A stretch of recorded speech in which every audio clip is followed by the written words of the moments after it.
Fresh beauty and spring beauty continue. Kumud का मन किया अथर्व को बहुत पीटे। बेशर्म लड़के, अपनी माँ से ऐसे कोई पर्सनल सवाल पूछता है। उद्धरण चिन्ह। अथर्व ने अपना सर खुजाते हुए कहा, मॉम, मुझे जानना है, तभी तो मैं किंजल को भी वैसे ही पटा पाऊंगा। कुमुद का चेहरा फिर शर्म से लाल हो गया, लेकिन अपने बेटे के लव लाइफ के खातिर उन्होंने कहा, उस समय किस करना भी बहुत बड़ी होती थी। उद्धरण चिन्ह। ओह, सिर्फ किस, सो बोरिंग। अथर्व सिर्फ मुस्कुरा दिया, वो अभी कुमुद को डिमोटिवेट नहीं करना चाहता था। तो मॉम, आप दोनों ने शादी करने सोच लिया था? कुमुद ने कहा। सिर्फ शशि ने सोचा था, मेरे डैड ने मेरी शादी पहले ही फिक्स कर दी थी अपने दोस्त के बेटे से। मुझे पता था, लेकिन मैं शशि के पास जाने से खुद को रोक नहीं पाई। हमने किस किया। मैंने सोचा शशि इतना बड़ा आदमी है तो डैड जरूर हमारी शादी को मान जाएंगे। हम दोनों एक गार्डन के जंगल वाले हिस्से में मिलते थे। शशि को वो जगह बहुत पसंद थी। एक दिन मैं तो बस ऐसे ही उस जगह से गुजर रही थी तो उस तरफ जाने का सोचा, लेकिन वहां कुछ लोगों की चीखने चिल्लाने की आवाज आई। मैं देखकर बहुत डर गई। वहां शशि था और वो कुछ लोगों से लड़ रहा था। उसके कुछ साथी भी थे। उसने एक स्कलपेल से सबको मार दिया। मैं भी डॉक्टर की बेटी हूं तो मैं समझ गई कि शशि ने ऐसा पहले कई बार किया होगा। मैं डर से भाग गई, लेकिन जब मैंने पलट कर देखा तो शशि मेरे पीछे आ रहा है। मैं बहुत तेज दौड़ी, लेकिन शशि ने मुझे पकड़ लिया और अपनी कार में बैठा कर अपने घर ले गया। वहां मुझे पता चला कि वो अंडरवर्ल्ड से है। मैं तो आम नागरिक हूं तो इन सब के बारे में कहां से जानूंगी। उसने मेरा किडनैप कर लिया और मुझे जाने नहीं दिया। मेरे घर में बता दिया कि मैं किडनैप हो गई हूं। अब पुलिस भी मुझे ढूंढने लगी, लेकिन मैं रावत मेंशन में थी। तुम्हारे दादाजी ने मुझे देख लिए और जब मुझे यहाँ से भगाना चाहा तो शशि ने उन्हें भी बंद कर दिया। मैं पूरे 10 दिन यहाँ रही, लेकिन शशि ने मेरे साथ कभी बदतमीजी नहीं की और न कोई जबरदस्ती। तुम ऐसा कह सकते हो कि मुझे अपने किडनैपर से प्यार हो गया। मेरे डैड को शादी के लिए मनाने के लिए शशि ने उन्हें धमकी दी। मुझे मनाने के लिए उसने रोमांटिक होने की ट्रेनिंग ली। फिर हमने शादी कर ली। अथर्व का सर घूमने लगा। मॉम, आपकी कहानी बहुत सारे फिल्मों की खिचड़ी है, लेकिन मुझे आइडिया मिल गया। अथर्व ने आंखों में डेविल लुक के साथ कहा। कुमुद को फाइनली लगा कि ये शशि जैसे शैतान का ही बेटा है। अचानक कुमुद का बहुत मन हुआ कि वो अपने हस्बैंड को गले लगा ले। बिना कुछ बोले वो कमरे से चली गई। अथर्व ने अपने मॉम के हार्मोनल चेंजेस के बारे में जान लिया। आखिरकार उसे मोटिवेशन मिल गई। मैं और किंजल भी अपनी लव स्टोरी अपने बेटे को ऐसे ही सुनाएंगे। मेरी बेटी हुई तो बिल्कुल नहीं, वो मेरी प्रिंसेस बनके रहेगी। मैं घर जमाई ढूंढ लूंगा। अथर्व अपने इमेजिनेशन में खोता गया और एक भयानक आइडिया उसके दिमाग में आ गया। किंजल तो अपने ऑफिस में बैठे कुछ डॉक्यूमेंट्स बना रही थी, तभी उसे फोन आया। दी, आप कहाँ हो? मुझे अपनी शादी की शॉपिंग करनी है। आप कब फ्री हो बता दो, हम उस टाइम चलेंगे। किंजल को अपना फोन कुछ दूर करना पड़ा। काजल की आवाज एक्साइटमेंट के कारण बहुत तेज थी। किंजल को काजल की खुशी पर बहुत खुशी हुई और कहा, तुम जब चाहो। तो दी, शाम को 5 बजे मिलते हैं। किंजल ने हामी भरी और फोन रख दिया। दूसरी तरफ अथर्व किंजल को हमेशा के लिए अपने पास रखने के लिए बहुत बड़ी प्लानिंग कर रहा था। वो शहर सबसे बड़ा मॉल था और ये जगह शादी के कपड़ों की शॉपिंग के लिए परफेक्ट था। किंजल टाइम से पहले पहुंच गई। उसने वही सिंपल व्हाइट टॉप और ब्लू जीन्स पहनी थी और अपने लंबे बालों की ऊंची पोनी बनाई थी। किंजल एक फ्रेश ब्यूटी लग रही थी। काजल भी पहुंच गई और उसने लाइट ग्रीन घुटनों तक की फ्रॉक पहनी थी। उसके बाल भी बंधे थे और स्प्रिंग ब्यूटी लग रही थी। भले ही दोनों खून से बेहन न हो, लेकिन हरकतों से सगी बहनें ही थी। दी, चलो चलो, मुझे अपने लिए लहंगा लेना है। फिर आपके लिए, अनिका, सुहाना भाभी के लिए लहंगा लेना है। फिर मॉम और छोटी मॉम के लिए, ग्रैंड मॉम के लिए ग्रैंडपा खुद शॉपिंग करेंगे। किंजल ने भवेश से कुड़ गई। काजल, तुम अकेले क्यों आई हो? दक्ष कहाँ है? और कुणाल? कोई बॉडीगार्ड क्यों नहीं है? और तुमने इतने खुले कपड़े क्यों पहने हैं? ठंड लग गई तो? इतने लोगों की शॉपिंग करने तुम अकेले क्यों आई हो? किंजल के इतने सवाल सुनकर काजल शॉकर रह गई। दी, एक दिन में नहीं लेना है, कल मैं फिर आऊंगी। किंजल ने डांटते हुए कहा, कोई जरूरत नहीं इतना घूमने फिरने की। घर में रहो और आराम करो। पहली प्रेगनेंसी में ध्यान देना चाहिए। काजल ने किंजल को गले लगा लिया और कहा, ओके ओके, जैसा आप कहे महाराज। कोइंसिडेंटली कुमुद भी अथर्व का मूड ठीक करने उसे अपने साथ शॉपिंग के लिए ले आई। अथर्व का तो अपने बाल नोचने का मन कर रहा था। मेरी मॉम कुछ ज्यादा ही बोल्ड हो गई है। मैं कोई छोटा बच्चा थोड़ी न हूँ, मेरी भी अपनी एक इमेज है। लेकिन अथर्व मजबूर था। मॉम, आप डैड के साथ आ जाती। तुम चुप करो और चलो, मैं तुम्हारे लिए कुछ अच्छे कपड़े खरीदूंगी जिसमें किंजल तुम्हें पसंद किए बिना रह नहीं पाएगी। कुमुद ने तो ध्यान नहीं दिया, लेकिन अथर्व के कान तेज थे। उसे किंजल की आवाज सुनाई दी। यहाँ वहाँ देखने पर वो दिख गई, लेकिन काजल भी साथ थी तो उसने अपने कदम रोक दिए। मेरी स्पाइसी आज इतनी फ्रेश क्यों लग रही है? क्या ये मेरा मैजिक है या फिर स्पाइसी कहीं और बिजी हो गई है? Chapter 277 miss Kinjal bodyguard Pratap continue. Kinjal को किसी और के साथ इमेजिन करते ही अथर्व का चेहरा काला पड़ गया। उसने अपने दांत पीस लिए। अथर्व को लगा कि इससे पहले कोई उसकी स्पाइसी को चुरा ले, उसे पहले ही अपनी चाल चल देनी है। उसने कुमुद से कहा, मॉम आप अंदर जाओ, मैं एक फोन करके आता हूँ। अरे, तुम भाग मत जाना। यस मॉम, मैं नहीं भागूंगा, जस्ट गो। कुमुद भारी मन से अंदर चली और किंजल भी काजल के साथ अंदर चली गई। अथर्व ने दोनों का पीछा किया और फोन लगाया। पीछा करते हुए उसने बातें की और एक डेविल स्माइल के साथ फोन रखकर अपनी उंगलियों में काउंटडाउन शुरू किया। 10.9, 10.8, 7, 1 और किंजल का फोन रिंग हुआ। किंजल ने फोन उठाया और जो उधर से कहा। किंजल थोड़ा कंफ्यूज हो गई। ओके सर, मैं पहुंच जाऊंगी। किंजल ने फोन रखा तो काजल ने पूछा कि क्या हुआ। किंजल ने जवाब में कहा, कुछ नहीं, चलो शॉपिंग करते हैं। अनिका के बताए हुए शॉप पर काजल पहुंच गई। उन सबको सख्ती से कहा गया था कि काजल को जो पसंद आए बिना कॉस्ट बताए दे दिया जाए। दक्ष जानता था अगर काजल को कपड़ों के दाम का पता चला तो वो कभी नहीं खरीदेगी। दोनों बहनें यहाँ वहाँ घूमकर कपड़े देख रही थी तो एक असिस्टेंट ने काजल की पसंद पूछी। मैम, क्या यहाँ आउटफिट रेंट का ऑप्शन है? शॉप असिस्टेंट हैरान रह गई और अजीब सी स्माइल देकर कहा, मैम, क्या आप 2 मिनट वेट कर सकती हैं? मैं अपने मैनेजर से पूछ लूँ? ऑफ कोर्स, पूछ लो। किंजल तो बस काजल की बात सुन मुस्कुरा दी और कहा, तुम्हारा होने वाला हस्बैंड इतना अमीर है, कुछ तो फायदा उठा लो। अरे, तो दक्ष इतनी मेहनत करता है, मैं ऐसे ही उसके पैसे थोड़ी न उड़ा दूँ। वेल सर, किंजल ने कहा। अथर्व जो शोरूम के अंदर मैगजीन में मुंह छुपाकर बैठा था, काजल की बात सुनकर उसे चक्कर आने लगे। वही कोई अपनी ऑफिस में बैठे काजल की बात सुन मुस्कुरा रहा था और उसकी आंखों में काजल के लिए ढेर सारा प्यार था। तभी उसका फोन बजा। बॉस, मैडम तो आउटफिट रेंट के बारे में पूछ रही है। तो दक्ष ने एक टूक पूछा। तो बॉस, इस शॉप में रेंट में कुछ नहीं मिलता, दक्ष के टेम्पररी असिस्टेंट ने कहा। काजल के लिए सब मिलता है, उसे जो चाहिए दे दो। दक्ष ने फोन रखा और उसे साहिल की कमी बहुत महसूस हुई। साहिल के रहते हुए कुछ सोचने की और नहीं बोलने की जरूरत पड़ती। अब जब वो कुछ तो ठीक हो जाए तभी आ पाएगा। शॉप असिस्टेंट वापस आई और मुस्कुराते हुए बोली, मैम, रेंट में कोई भी आउटफिट मिल जाएगी। काजल ने ताली बजाई और कहा, ग्रेट। फिर किंजल से कहा, दी, आप भी पसंद कर लो। मेरी ब्यूटीफुल दी उस दिन और सुंदर लगनी चाहिए। किंजल ने हंसते हुए कहा, काजल दुल्हन तुम हो, मैं नहीं। तो क्या ब्यूटीफुल दिखने के लिए दुल्हन बनना जरूरी नहीं? काजल के तर्क के आगे कोई जीत नहीं सकता। काजल ने अपने और दक्ष के लिए मैचिंग आउटफिट सेलेक्ट कर ली। वो पर्पल और पिंक का कॉम्बिनेशन था। दी, मैं ट्राई करके आती हूँ और दक्ष को मैं भेज दूंगी बाद में। काजल तो चली गई और किंजल अब अपने लिए कुछ पसंद करने लगी। अथर्व ने अपनी मॉम को काम का बहाना बनाकर डिच कर दिया और किंजल के पास आ गया। उसने एक मैनेक्वीन में एक येलो लहंगा देखा। अथर्व ने शॉप असिस्टेंट से कहा, वो आउटफिट उनको ट्राई करने को कहो। हालांकि अथर्व को कोई पहचानता नहीं था, लेकिन उसका ऑरा एक राजकुमार जैसा था। शॉप असिस्टेंट ने तुरंत हामी भरी और किंजल को वो आउटफिट दिया। किंजल की आंखें चमक गई।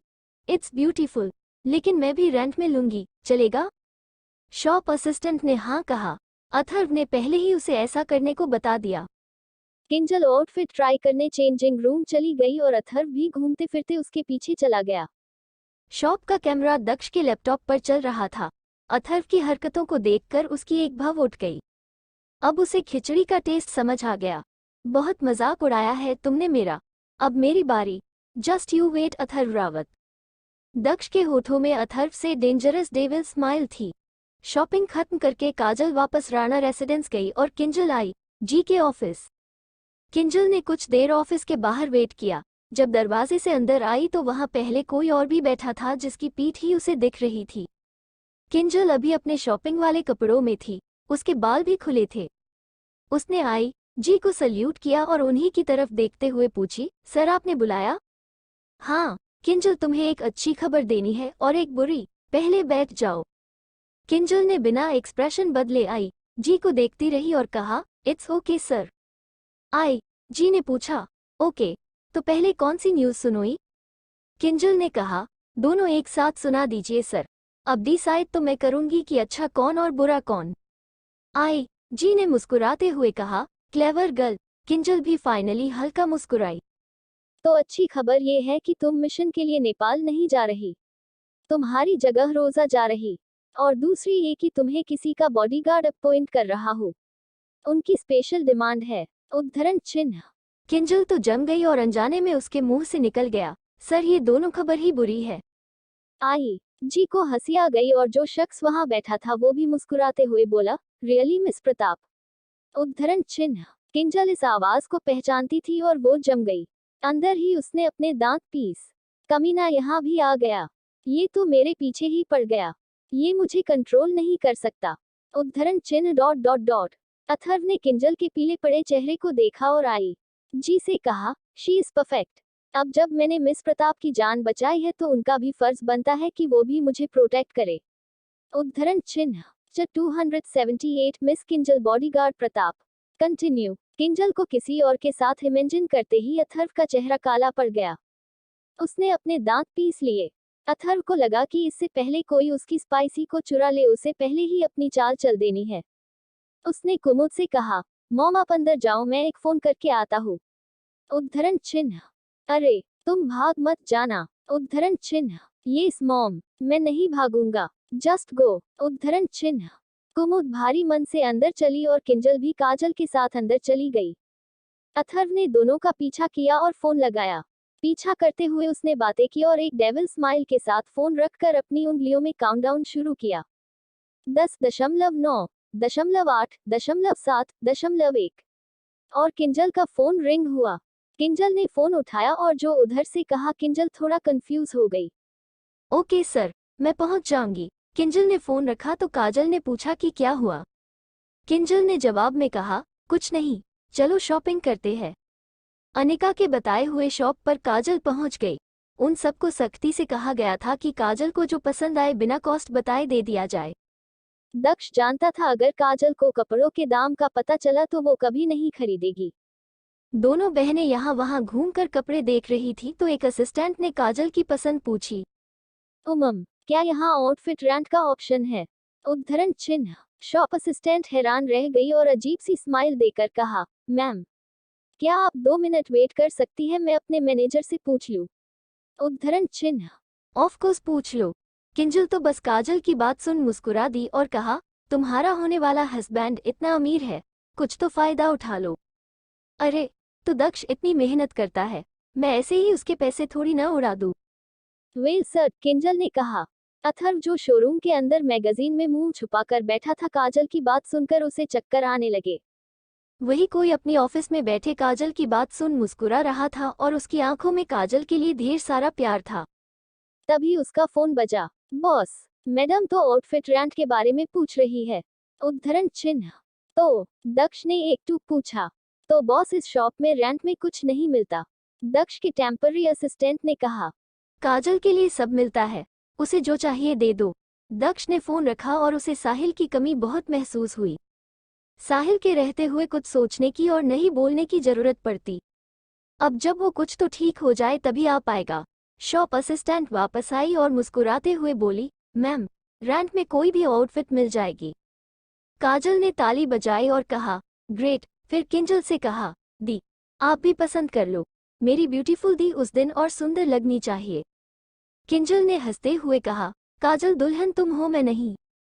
तो क्या ब्यूटीफुल दिखने के लिए दुल्हन बनना जरूरी नहीं? काजल के तर्क के आगे कोई जीत नहीं सकता। काजल ने अपने और दक्ष के लिए मैचिंग आउटफिट सेलेक्ट कर ली। वो पर्पल और पिंक का कॉम्बिनेशन था। दी मैं ट्राई करके आती हूँ और दक्ष को मैं भेज दूंगी बाद में। काजल तो चली गई और किंजल अब अपने लिए कुछ पसंद करने लगी। अथर्व ने अपनी मॉम को काम का बहाना बनाकर डिच कर दिया और किंजल के पास आ गया। उसने एक मैनेक्विन में एक येलो लहंगा देखा। अथर्व ने शॉप असिस्टेंट से कहा, वो आउटफिट उनको ट्राई करने को कहो। उद्धरण चिन्ह। हालांकि अथर्व को कोई पहचानता नहीं था, लेकिन उसका ऑरा एक राजकुमार जैसा था। शॉप असिस्टेंट ने तुरंत हामी भरी और किंजल को वो आउटफिट दिया। किंजल की आंखें चमक गई। इट्स ब्यूटीफुल, लेकिन मैं भी रेंट में लूंगी, चलेगा? उद्धरण चिन्ह। शॉप असिस्टेंट ने हाँ कहा। अथर्व ने पहले ही उसे ऐसा करने को बता दिया। किंजल आउटफिट ट्राई करने चेंजिंग रूम चली गई और अथर्व भी घूमते फिरते उसके पीछे चला गया। शॉप का कैमरा दक्ष के लैपटॉप पर चल रहा था। अथर्व की हरकतों को देखकर उसकी एक भव उठ गई। अब उसे खिचड़ी का टेस्ट समझ आ गया। बहुत मजाक उड़ाया है तुमने मेरा, अब मेरी बारी। Just you wait Atharva Rawat. उद्धरण चिन्ह डॉट डॉट डॉट। दक्ष के होठों में अथर्व से डेंजरस डेविल स्माइल थी। शॉपिंग खत्म करके काजल वापस राणा रेसिडेंस गई और किंजल आई जी के ऑफिस। किंजल ने कुछ देर ऑफिस के बाहर वेट किया। जब दरवाजे से अंदर आई तो वहां पहले कोई और भी बैठा था, जिसकी पीठ ही उसे दिख रही थी। किंजल अभी अपने शॉपिंग वाले कपड़ों में थी। उसके बाल भी खुले थे। उसने आई जी को सल्यूट किया और उन्हीं की तरफ देखते हुए पूछी, सर आपने बुलाया? हाँ किंजल, तुम्हें एक अच्छी खबर देनी है और एक बुरी। पहले बैठ जाओ। उद्धरण चिन्ह। किंजल ने बिना एक्सप्रेशन बदले आई जी को देखती रही और कहा, इट्स ओके सर। उद्धरण चिन्ह। आई जी ने पूछा, ओके, तो पहले कौन सी न्यूज़ सुनोई? किंजल ने कहा, दोनों एक साथ सुना दीजिए सर। अब डिसाइड तो मैं करूंगी कि अच्छा कौन और बुरा कौन। आई जी ने मुस्कुराते हुए कहा, क्लेवर गर्ल। किंजल भी फाइनली हल्का मुस्कुराई। तो अच्छी खबर ये है कि तुम मिशन के लिए नेपाल नहीं जा रही, तुम्हारी जगह रोजा जा रही। और दूसरी ये कि तुम्हें किसी का बॉडीगार्ड अपॉइंट कर रहा हूँ, उनकी स्पेशल डिमांड है। किंजल तो जम गई और अनजाने में उसके मुंह से निकल गया, सर ये दोनों खबर ही बुरी है। उद्धरण चिन्ह। आई जी को हंसी आ गई और जो शख्स वहां बैठा था वो भी मुस्कुराते हुए बोला, रियली मिस प्रताप। उद्धरण चिन्ह। किंजल इस आवाज को पहचानती थी और वो जम गई। अंदर ही उसने अपने दांत पीस, कमीना यहाँ भी आ गया, ये तो मेरे पीछे ही पड़ गया, ये मुझे कंट्रोल नहीं कर सकता। उद्धरण चिन्ह डॉट डॉट डॉट। अथर्व ने किंजल के पीले पड़े चेहरे को देखा और आई जी से कहा, शी इज परफेक्ट। अब जब मैंने मिस प्रताप की जान बचाई है तो उनका भी फर्ज बनता है कि वो भी मुझे प्रोटेक्ट करे। उद्धरण चिन्ह। चैप्टर 279। मैं रोज तुम्हारा बेड पर शिकार करूंगा। कंटिन्यू। किंजल के शरीर का खून अचानक बहुत तेज हो गया और डर से उसकी हड्डियां कांप गई। ये आदमी डेविल है, बीस्ट है। अगर मैं इसे प्रोटेक्ट करूंगी तो मुझे इस बीस्ट से कौन प्रोटेक्ट करेगा? किंजल को कुछ देर पहले हुई इंसिडेंट को याद किया और उसके माथे पर पसीना आ गया। अथर्व अपनी चेयर से उठा और किंजल के सामने खड़ा हो गया और अपने रुमाल से उसके पसीने को पोंछते हुए पूछा, मिस प्रताप, क्या हुआ? मैं कोई डेविल थोड़ी न हूं जो आपको खा जाएगा। उद्धरण चिन्ह। किंजल के पैर जेली बन गए। कितनी मुश्किल से वो खड़ी थी ये वो ही जान रही थी। किंजल ने एक लंबी सांस ली और कहा, सर मुझे ट्रैफिक में डाल दीजिए, लेकिन मैं बॉडीगार्ड नहीं बन सकती, वो भी एक मेल का। आई जी ने डिसअपॉइंट होकर कहा, किंजल मैंने तो सोचा था कि तुम इन सब बातों में यकीन नहीं करती। ओके, आगे से तुम्हें किसी मिशन पर नहीं जाना है। तुम कमजोर हो, जस्ट अ वीक गर्ल। उद्धरण चिन्ह। किंजल हड़बड़ा गई। कमजोर होना किंजल की वीक पॉइंट थी जो वो कभी एक्सेप्ट नहीं कर सकती। सर ऐसा नहीं है। फिर अथर्व की तरफ पॉइंट कर कहा, सर ये आदमी पर्वत है। इसके बाद किंजल को लगा कि वो बेहोश ही हो जाएगी। वो लड़खड़ा गई, लेकिन अथर्व ने संभाल लिया और उसे जबरदस्ती चेयर पर बैठ दिया। किंजल क्या हुआ, क्या तुम ठीक हो? आई जी ने पूछा। ये सर, बस थक गई हूँ। फिर अपने कंधों से अथर्व का हाथ हटा दिया।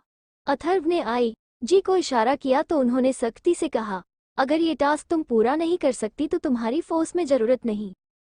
किंजल दांत पिसते हुए खड़ी हो गई और बोली, ओके सर, मैं करूंगी, लेकिन मैं अपने हिसाब से काम करूंगी और अगर मुझे सेफ फील नहीं हुआ तो मैं नौकरी ही छोड़ दूंगी। आई जी ने किंजल को इतना हाइपर देखा तो पूछा, ठीक है, लेकिन तुम इतना गुस्सा हो गई? क्योंकि सर ये आदमी पर्वत है, अथर्व को बुरा नहीं लगा। वो पर्वत तो था लेकिन सिर्फ अपनी स्पाइसी के लिए। एक्सक्यूज मी, मैं डॉक्टर हूँ। चेकअप में फिजिकल कांटेक्ट होता तो मैंने क्या गलत किया? फिर आई जी से कहा, सर, मिस प्रताप को गलतफहमी हुई है। नो सर, मुझे कोई गलतफहमी नहीं हुई है। इसने मेरे किंजल आगे कुछ बोल ही नहीं पाई। 1 घंटे पहले ड्रेसिंग रूम में। अथर्व बड़े आराम से ड्रेसिंग रूम में एंटर कर गया। किंजल और काजल का क्यूब अगल बगल में ही था लेकिन क्लोज्ड था। किंजल जिस क्यूब में थी, अथर्व उसके सामने खड़ा था।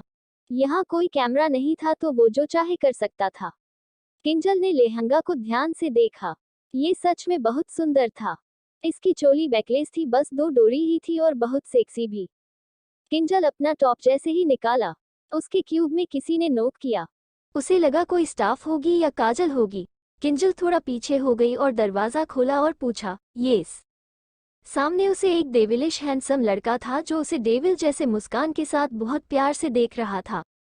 हाय स्पाइसी, किंजल सकपका और दरवाजा बंद कर दी, लेकिन कर नहीं पाए। अथर्व ने दरवाजे को बंद होने से रोक दिया और फौरन अंदर आ गया। किंजल ने तो टॉप उतार दिया था। तुम बदतमीज, बेशर्म, निकलो यहाँ से। तुम मुझे हरास कर रहे हो, गेट आउट। किंजल अपना टॉप पहनने की कोशिश करने लगी तो अथर्व ने उसका हाथ पकड़ लिया और कहा, चलो मुझे ये आउटफिट पहनकर दिखाओ। उद्धरण चिन्ह। गेट आउट, किंजल ने घूरते हुए कहा। स्पाइसी, तुम मुझसे वो नहीं करवा सकती जो मैं नहीं चाहता।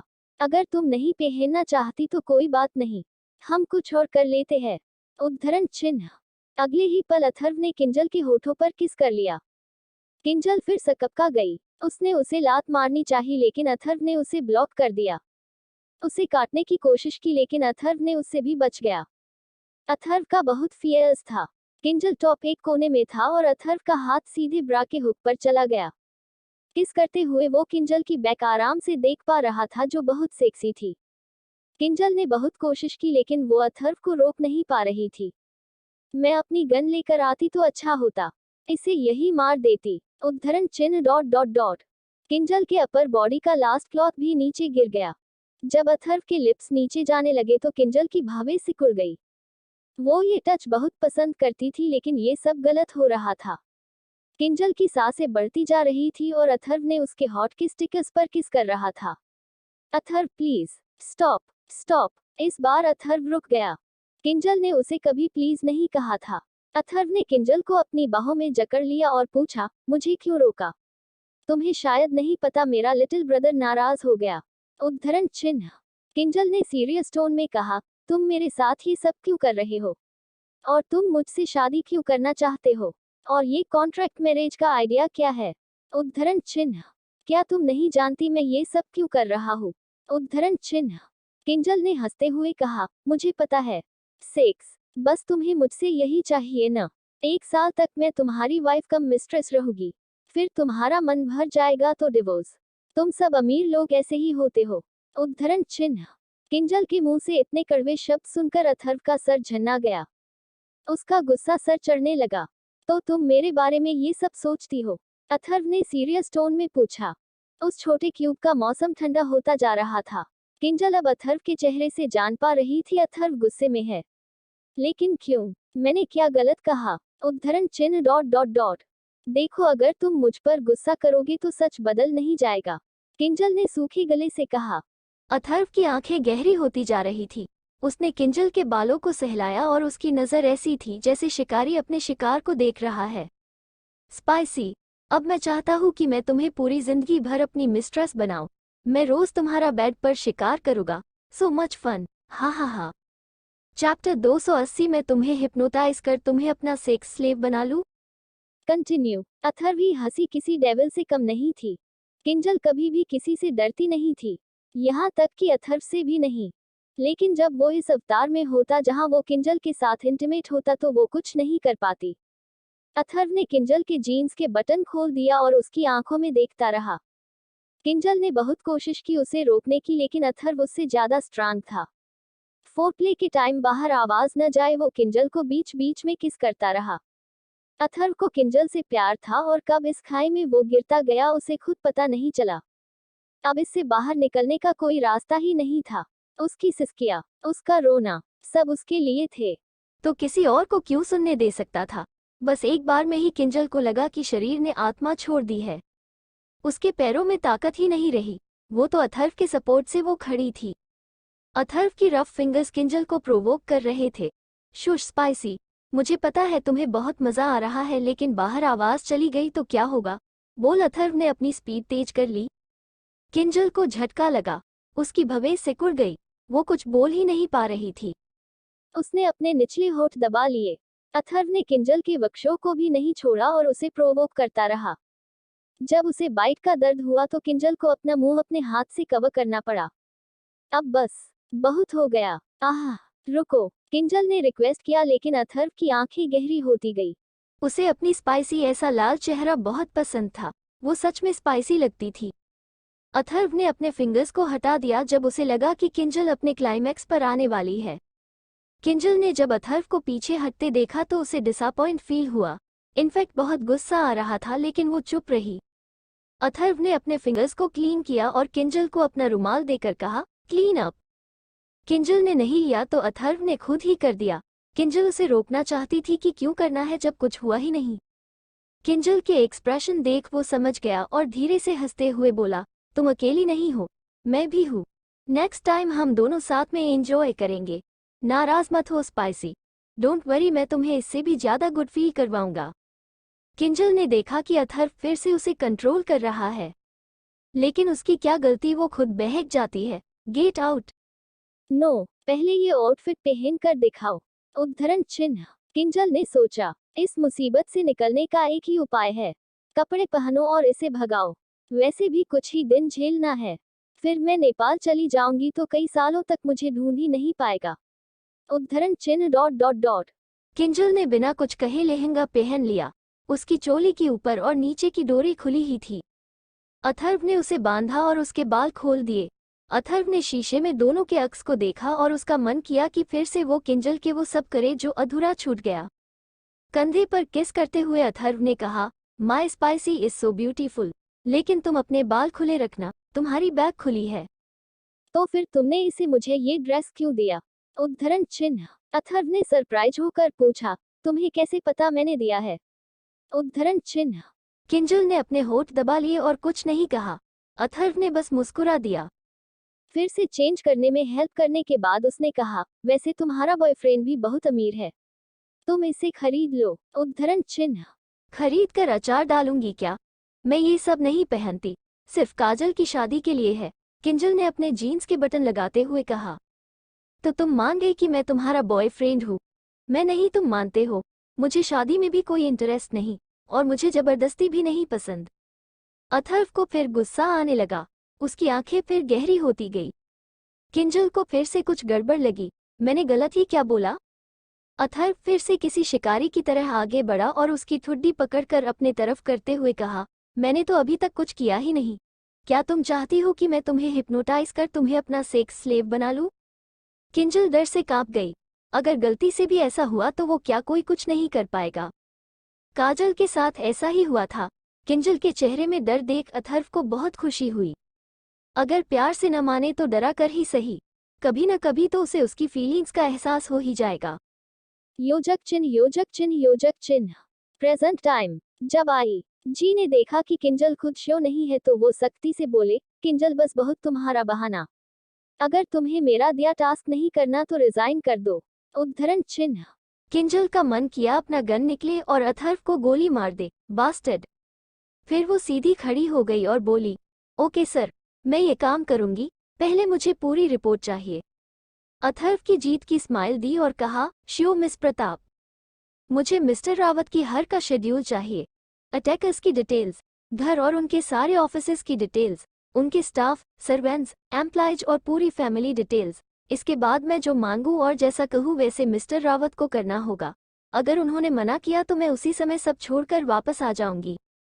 किंजल ने एक सांस में कहा तो अथर्व ने मुस्कुराते हुए कहा, श्योर मिस प्रताप, आपको ये सब कुछ मेरे असिस्टेंट से मिल जाएगा, लेकिन आपको मेरे साथ ही रहना होगा, मेरे घर पे। उद्धरण चिन्ह। किंजल ने अपनी मुठिया कस ली और हाँ कहा, ओके, लेकिन मैं आपकी पर्सनल बॉडीगार्ड नहीं हूँ तो आप मुझे ऑर्डर्स नहीं दे सकते। मैं बस आपसे डिस्कस ही कर सकती हूँ। मुझे गवर्नमेंट ने आप जैसे बड़े बिजनेसमैन के पास भेजा है आपको प्रोटेक्ट करने के लिए। अगर इस बीच में मर गई तो मेरी बहन को मेरी डेड बॉडी दे दी जाए, न कि आपके लैब में।